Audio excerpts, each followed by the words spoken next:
CR101radio.com, podcasts, and more. Are sports becoming a threat to us? This is R.J. Rushdoony with a report on our threatened freedom. I have always enjoyed sports. I can remember my excitement as a boy in watching my first big league game. As Americans, we are very prone to a delight in sports, but not to the extremes of some countries. For us, a game is a game, fun, but not much more than that. In recent years, however, there have been developments on the sports scene which may in time create an ugly backlash against these really good games. For the past 15 years, some baseball, football, basketball, and hockey teams have been provided with publicly owned facilities built specifically for them at the taxpayer's expense.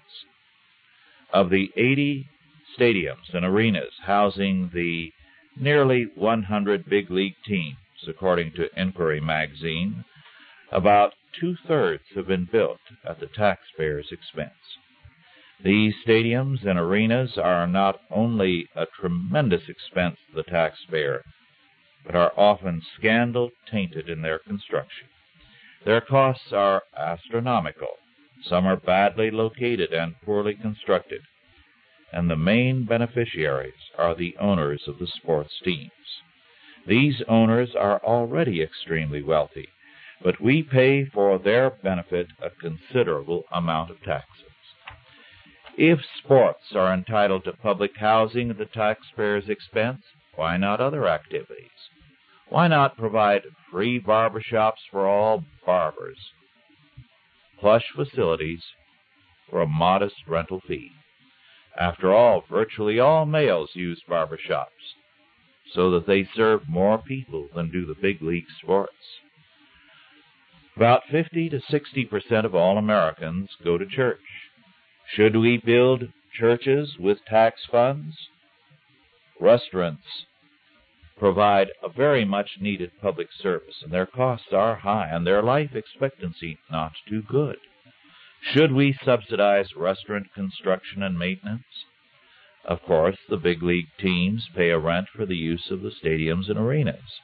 This amount is small, usually 5 to 6% of the gate receipts, with the frequent condition that this payment is valid only after a minimum attendance figure is reached.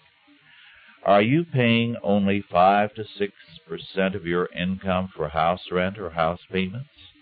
Are you excused from payments if your income drops below a certain amount?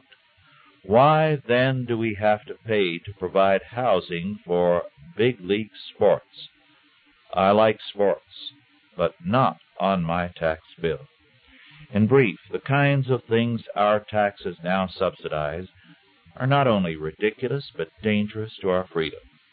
When the modest income taxpayer is subsidizing wealthy big league teams in housing, something is seriously wrong and needs altering. This has been R.J. Rushdoony with a report on our threatened freedom.